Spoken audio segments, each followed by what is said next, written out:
The mountains of southwestern Iran are not forgiving. They are cold, uneven, and full of shadow. They are the kind of terrain that swallows men whole. And it was into these mountains that a United States Air Force colonel disappeared on a Friday afternoon in early April 2026 after his jet was blasted out of the sky deep inside enemy territory. The F-15E Strike Eagle went down over southwestern Iran on Friday, causing the pilot and the weapons systems officer to eject from the aircraft. The jet had been operating as part of the ongoing conflict that the United States military had named Operation Epic Fury. Both men were now on the ground in a country where American forces were not welcome, surrounded by hostile forces, and the clock had already started ticking. The pilot was rescued soon after the crash. But the second airman, the weapons systems officer, whom Trump later described as a highly respected colonel, spent more than 24 hours evading capture in the mountainous region. That single fact tells the whole story of what followed. More than a day alone, behind enemy lines, in the mountains of Iran, being hunted. What this man did in those 36 hours was not luck. It was training put to the hardest possible test.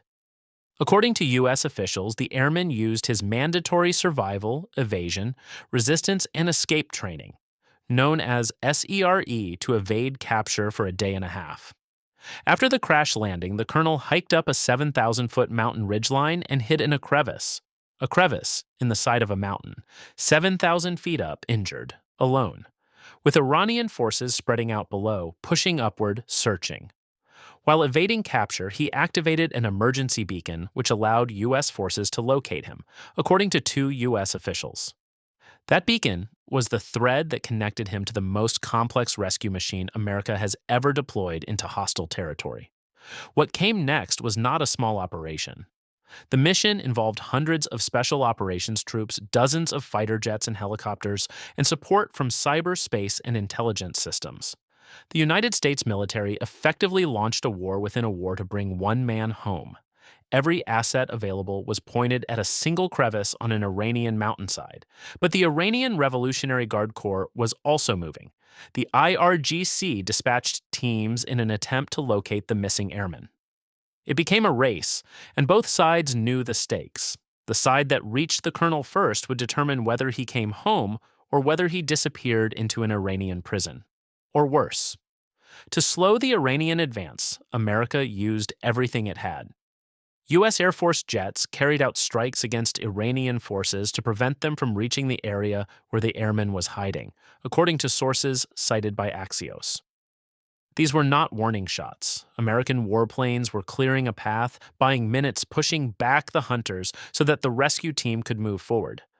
The Central Intelligence Agency was operating in parallel, running a deception operation that was as audacious as anything happening in the skies above. CIA operatives spread a false campaign within Iran that both crew members of the downed F-15 jet had already been found and that U.S. forces were moving them overland for exfiltration. The idea was to confuse Iranian commanders, slow their search, and create just enough doubt to buy time. It was psychological warfare played at the highest level, executed in real time, while special forces were already boots on the ground. A U.S. official described the situation to Fox News as the ultimate needle in a haystack scenario, a courageous American hidden within a mountain crevice, undetectable by conventional means but revealed through CIA intelligence. The rescue did not come quietly. As U.S. forces converged on the downed airmen, a firefight erupted with Iranian forces, according to two officials familiar with the operation who spoke to the New York Times. The final movement to extract the colonel was made under fire. American commandos fought their way to him and fought their way back out. There were losses along the way. Another U.S. warplane, an A-10 Warthog, also crashed near the Strait of Hormuz on Friday. According to Fox News, the Warthog was providing covering fire for rescue teams searching for the pilot. Two rescue helicopters were also hit on Friday during the operation to locate the missing airmen. Iran's state television released footage it claimed showed American helicopters and a transport plane brought down during the operation. U.S. officials told the Associated Press that the U.S. military blew up the planes after they suffered a malfunction. Both sides were telling their version of what happened. What was not in dispute was that it had been violent, chaotic, and costly. Israel was also involved, according to Fox News, citing sources familiar with the mission. Israeli officials shared intelligence with U.S. forces as the search and rescue effort unfolded, and the Israeli military helped prevent Iranian airstrikes in the area during the roughly 36-hour operation.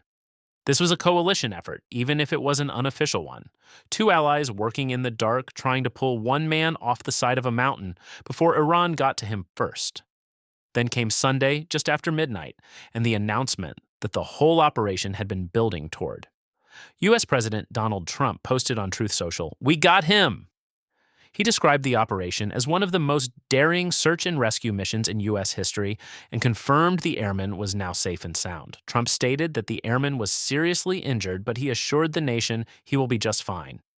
Trump also revealed that a separate rescue of the first pilot had been conducted the previous day, but had been deliberately kept quiet so as not to jeopardize the second rescue operation. That restraint, the decision to say nothing until both men were out, showed a level of operational discipline that is rare in a world of instant information.